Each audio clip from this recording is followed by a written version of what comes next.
Now let's move on to the next big crisis, which is happening in Sri Lanka, where severe shortages of food and fuel alongside lengthy electricity blackouts have led to weeks of widespread anti-government demonstrations.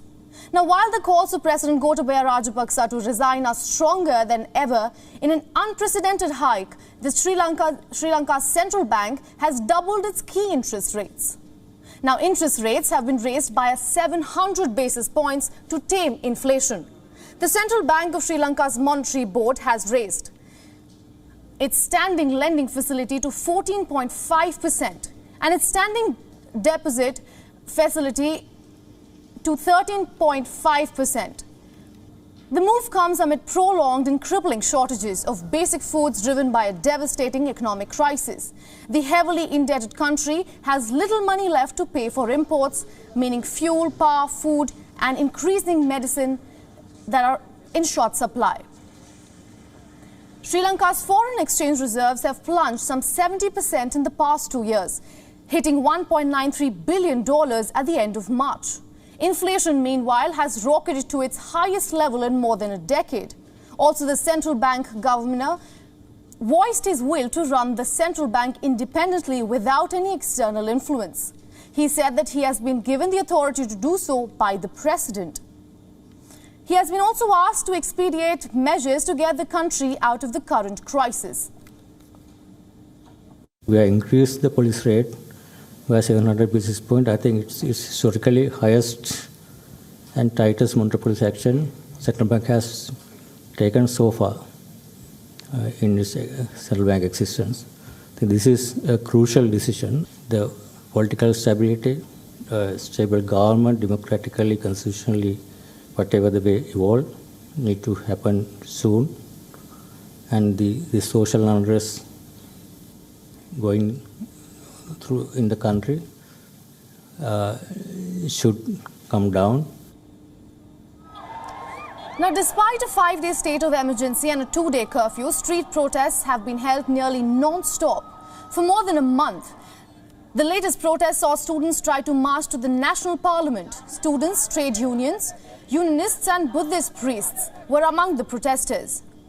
Police fired tear gas and water cannons at the demonstrators, who were protesting for a 6th consecutive day, calling for President Gotabaya Rajapaksa to resign. Some held signs and chanting, "Gota, go home." President Gotabaya Rajapaksa is running his administration with only a handful of ministers.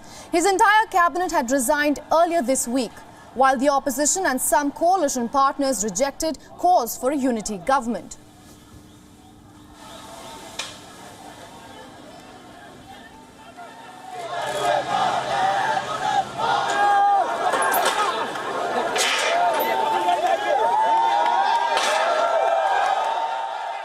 We are representing all trade union movement in the country. Today we launch island-wide strike action as well as trade union actions.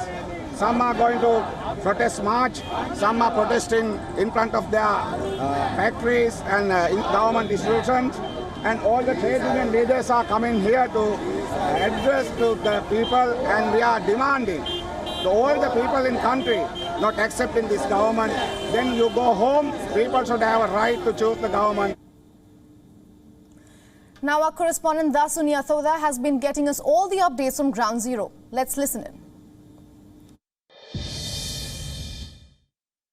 While Sri Lanka's opposition looks to push through with a no-confidence motion in Parliament to impeach President Gotabaya Rajapaksa, Sri Lankan citizens continue to take to the streets. As you can see right behind me are IT professionals in the country who have staged this protest in Colombo right now. Now, it is not just the IT professionals. Citizens by and large in Sri Lanka have taken to the streets over the past few days to voice their disapproval and dissent for the Gotabaya Rajapaksa-led government, merely requesting for the president to step down due to the mismanagement of the Sri Lankan economy that has led to Sri Lanka's worst economic crisis since independence. Stay with WION World is One as we bring you live updates on what exactly goes down here in Sri Lanka with regard to the Sri Lanka's economic crisis. Reporting for WION World is One from Colombo, I'm Dasuni Athauda.